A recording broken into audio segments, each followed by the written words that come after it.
Welcome to the Equity Team Podcast, where we provide Sedona, Arizona real estate insight to help you thrive during your next real estate transaction. All right, welcome back to the Equity. Today we have Shannon Boone, who's the housing manager for the city of Sedona, Arizona. And welcome and thank you. Thanks. Shannon, you have a very important job. That's what they tell me. Yeah, so, we need, every location needs to have long-term housing, needs to have something that's affordable, or else, we lose the local residents to other towns. They move elsewhere and all of that. So that is all your job. Great. Yeah, and you're the expert on that. Okay, well, good. So two main things that we'd love to talk about with you today. One is general long-term housing and kind of what's in the works and what's working, what's not working. And then the other thing is affordable housing, because we do get questions about that. And we get questions from investors specifically, and that want to know, is there room to maybe partner with the city somehow and do something so it's maybe a little more lucrative, so that they can offer something that's more affordable to tenants? Sure. So do you want to kind of dive in a little bit and talk about what's in place now, and then we can kind of ask questions as we go? Okay. So far we have a couple of programs designed to help increase the number of available rentals and promote home ownership. So we have the Rent Local program, which incentivizes short-term rental owners to convert their property to long-term rental. We also have the down payment assistance program, which is designed to provide up to $40,000 in down payment assistance for home buyers buying anywhere in the Verde Valley, as long as they work for the city of Sedona. The city of Cottonwood also has the same program. So anyone who works in either of those two cities is eligible for the down payment assistance. And just be clear, so those buyers would have to be employed by city of Sedona or city of SBA government employment? No, they have to work for an employer in the city. So Okay. It does not have to be the actual city, Okay. but any employer. So it's essentially a benefit that we offer for employers throughout the city to offer to their employees. I'm assuming that's just for buyers that will live there full time.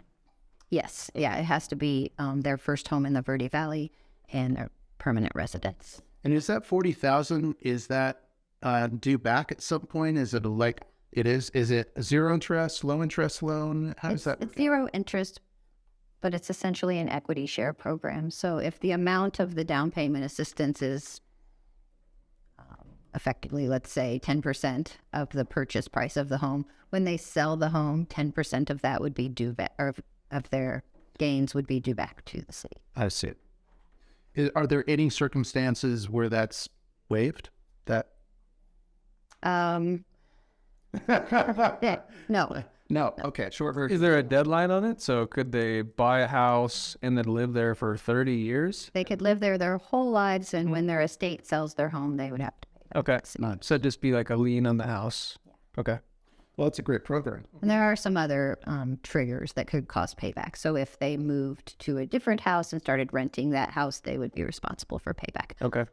If the owner refinanced somewhere down the line and took cash out, if there was enough to pay back the loan, they'd be responsible for the payback. Okay. So, Great. Now, selfishly, I'm going to dive in on this a little bit more. With this program, would it benefit someone that is an independent contractor that works for a Sedona company?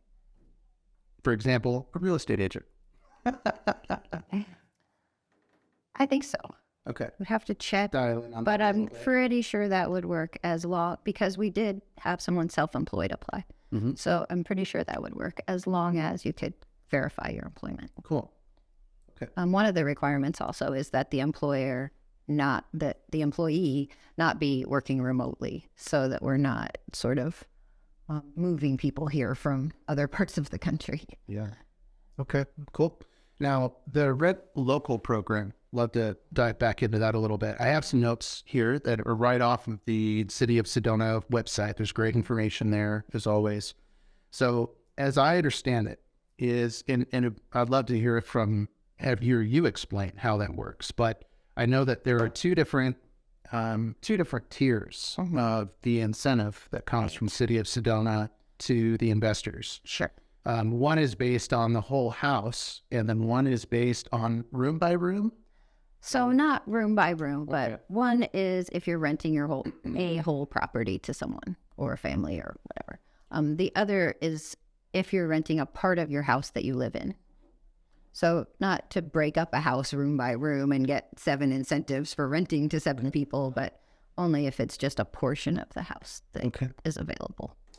And so if it's going to be a portion of your house, then it's just one incentive based on the number of bedrooms that portioning off. So if it's just part of the house, 1 bedroom is $3,000 per year, and 2 bedroom is $4,000 per year, and 3 bedroom is $5,000 per year. Right. So if you have a 5-bedroom home and you're giving 3 bedrooms to a family or whatever, then you're getting $5,000. Okay, cool. And then if it's the entire home, studio, 1 bedroom, 2 bedroom, 3 bedroom is kind of how it's broken down. And studio is $6,000, 1 bedroom is $7,000, a 2-bedroom house is $8,500, and then the 3-bedroom is $10,000. Right. For the year. For the year. Okay. And is that just a 1-year benefit, or can it be ongoing? So right now it's a 1-year benefit because this is a pilot program. If it's a successful program, we feel like it's working and doing some good, we'll continue the program and refund it. Okay. But so far, just 1 year is promised. Okay. Do you know off the top of your head what the rent needs to be to get that incentive? $2,200 is the maximum rent you can charge in the program, but there are no other limitations by size or anything. Just nothing over $2,200 would qualify, which is essentially what's affordable for the median family in Sedona. You know, one of the biggest challenges, and I think, you know, we're saying that a lot of people we get the information out there, and a lot of our investor clients, they're not going that way because it's not lucrative enough. And, you know, investors, either you're making money or you're losing money. Right. So it's really, really hard, you know, when there are other options out there like short-term rentals or other multifamily or whatever it is that are making these clients a lot more money. Right. So do you have any thoughts on that as far as how to make that more? Well, the big challenge of short-term rentals right now is that our housing prices were lower. People who are buying a short-term rental and saying, well, I can't make the numbers work at $2,200 a month. Well, you could have if you didn't pay so much for the house. So the income that can be earned from short-term rentals is driving up our home values, which is displacing more of our homeowners. So I have nothing I can say to investors who have that problem because from our point of view, you paid too much for your house and you're causing a local problem by doing so. So what could they do now if they have money to invest now and they want to help provide more housing? What could they do? Because the home prices are what they are. We can't change that. Yeah. What could they do? Well, if they're looking to invest in an individual property like that, I don't have a good suggestion if you can't make the numbers work, renting it at $2,200 a month or less. You know, you could rent for more than $2,200 and still be helping out local families. But I know sometimes it's more like, you know, $5,000 or $10,000 a month that you could make on a short-term rental. So I can't solve that problem. If we had a way to, we would be working on that. But what investors can do is instead of buying single-family homes, look at other ways to invest that can actually help the local community. So maybe that's multifamily housing or a larger development. And I talk to developers every day about ideas or thoughts they have about developing multifamily properties. And we have properties ripe for redevelopment in the city that can be multifamily, and the city has land. So we're open to partnerships of all kinds with developers to create more housing that our locals can afford. That's great. And I want to talk about some of those projects because there's some really cool projects that you guys are doing. And it's just kind of been dominoing very recently, especially in the last 12 months. The city's been buying a lot of property. So, but before we get there, I wanted to ask, because the incentive program you're saying is $2,200 a month is the maximum. Is the city looking at increasing that? Because it is very low, you know, compared to, you know, buying any house with a loan. Right. the loan is going to be much, much more, double that, you know. So is there any talk of, you know, increasing that? No. Okay. Because the city wouldn't subsidize market rate housing. And so if it's over 2,200, it's simply market rate.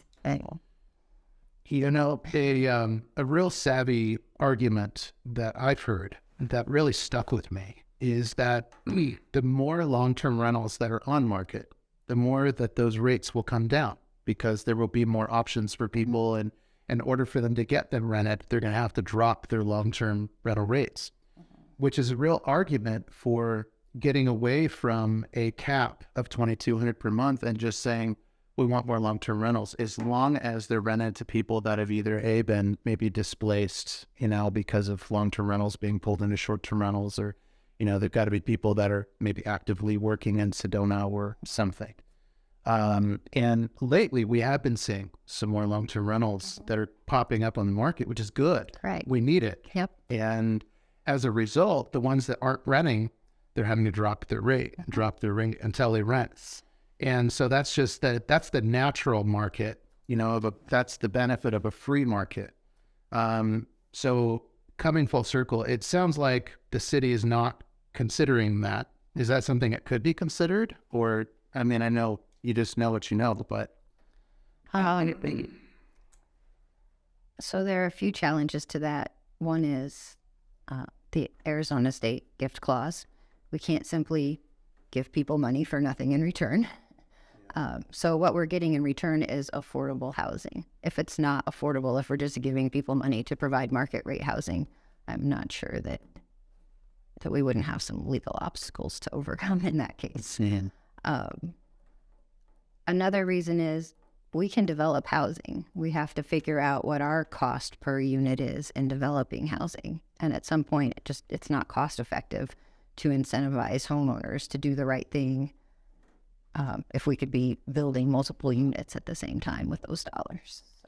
Yeah, in Phoenix, we own lots of properties in Phoenix, about 30, and they're all affordable housing.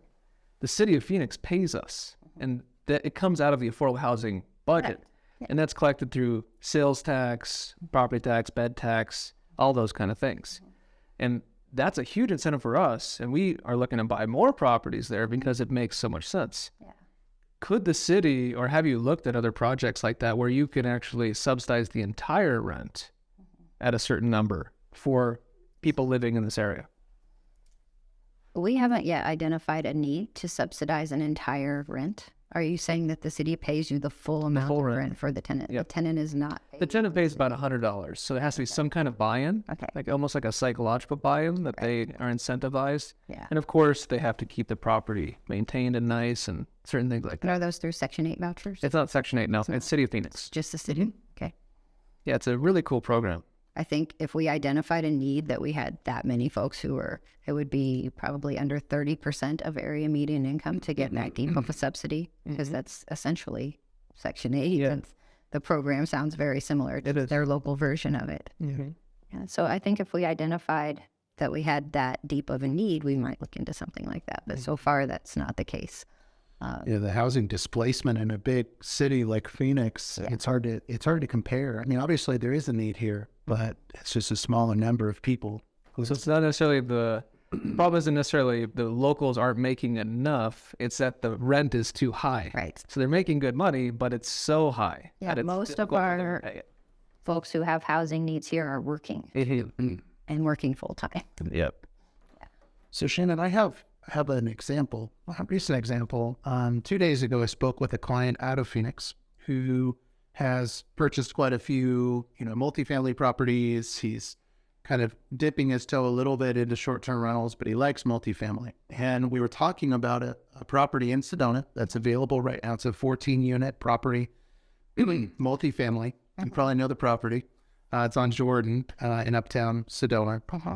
And, his question was really, really good. We're talking about, short-term versus long-term rental. It is a short-term rental friendly property, and that's where the most money can be made. But one thing that we talked about is the potential for, maybe partnering with Sedona somehow with that investor and having some assistance, maybe something even outside of the rent local program, something that's maybe custom fit. And that's what I was mentioning before, that we entertain any type of partnership with developers. So I believe that person reached out to me. If not, someone else reached out to me about that building. I told them.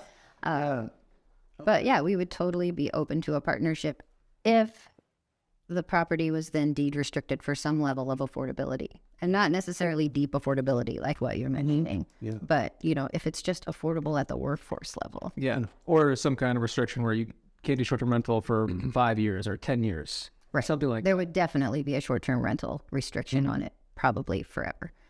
Yeah. Now, with that example, just to kind of go down the rabbit hole a little bit more and get a little better clarity on it.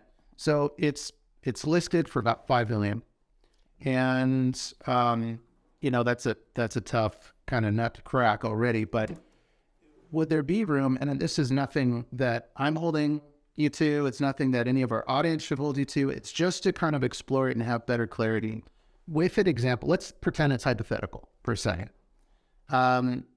You know, is there room for doing something with the city on either one of two fronts, or maybe both fronts? Either they help with the purchase, and then maybe there's like a 5 or 10 year agreement in terms of what the cap is going to be on long-term affordable rent or something like that, and or, you know, an ongoing annual benefit to keep rents lower or something. We would be much more likely to participate in the purchase than to have an ongoing annual agreement. Okay, good to know.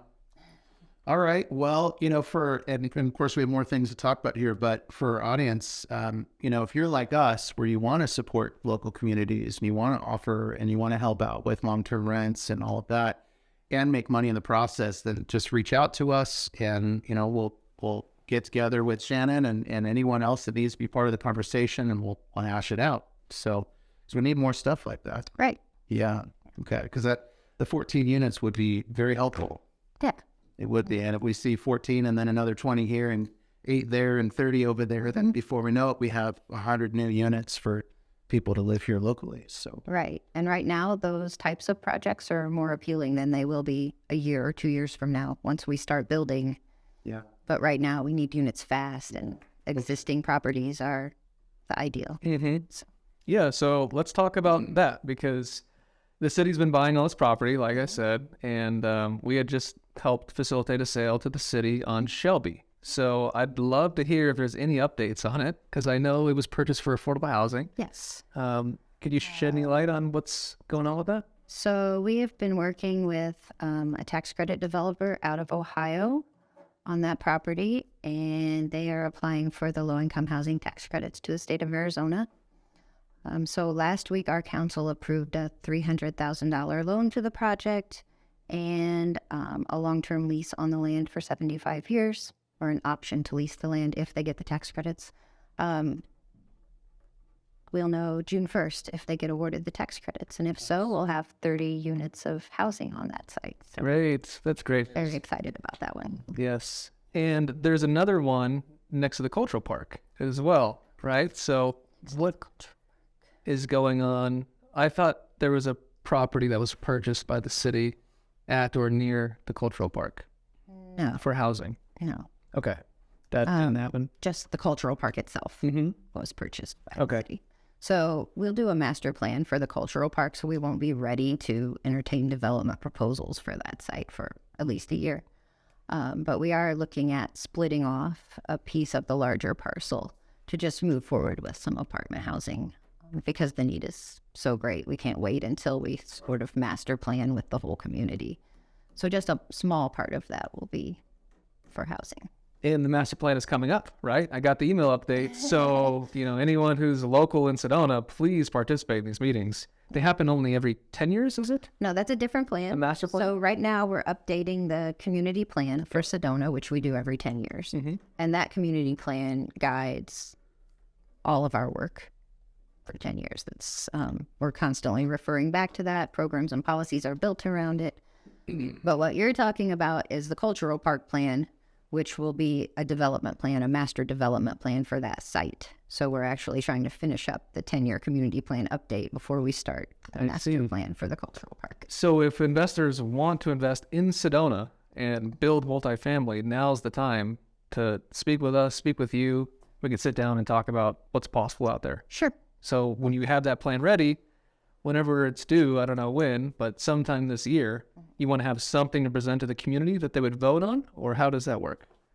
Actually, we would probably have several different types of sessions where the community provides input about what they would like to see at the cultural park. And one of the things that we're really working on in the community plan is teaching the community about the need for housing, because if it doesn't affect you, a lot of times you don't realize how deep the problem is. So we expect that by the time we do the cultural park plan, the community will say, we want to see more housing there. And we've already heard we want senior housing there, we want apartments there, affordable home ownership. But we've also heard we want to keep the amphitheater and we want an art museum. And so there are a lot of competing interests for what turns out to be actually a pretty small 40 acres. Beautiful property, though. And yeah, I can see why a lot of people want a piece of it. Right. Yeah. Okay. Well, good. Is there any other properties or projects you want to talk about to share with the audience? Not specifically to an open audience, but the city owns a couple of other parcels that we're considering redevelopment on, and we're aware of properties on the market currently that are ripe for the right kind of development. I think most developers will know getting a zoning change here is no fun. It takes a long time, but there are properties we've identified where we would support that. So That's good. Excellent. Is there a way to make that information a little bit easier for investors to look at so that they know that things are options? Or do they kind of just need to be lucky and sort of ask about property? they need to ask about the properties, Yeah. especially the ones that are privately owned, because we have, no business marketing their property as a benefit to our city. Well, I know on the city website, you guys do a great job about what projects you're reviewing. Mm-hmm. And I don't know how to get to that exact section, but it is on the city website. It is. Development or Yes, something like that. under community development. Yeah. And that shows, that's what I check on. And I look at all the different projects that's being reviewed. Yeah, so projects go onto that webpage once their plans have been submitted to the Community Development Department for review. So not necessarily approved, but someone proposes an idea, it'll be on there. They actually have to be on there before they're approved. So. Interesting. Okay, great. Speaking of community development, Shannon, are there up and coming things the city's kind of already got approval on that they're going to be unveiling or things like that you can share? The Shelby project is probably the most recent. That's exciting. I don't think there's anything else to be unveiled right now, but a lot Stuff in the works. Yeah. Yeah.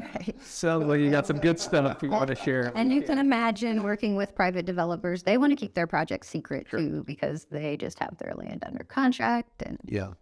They've got a lot of things they need to figure out, and it's, yeah, exactly. Well, thanks for joining us today. Yeah. I really appreciate it. thank you. Yeah.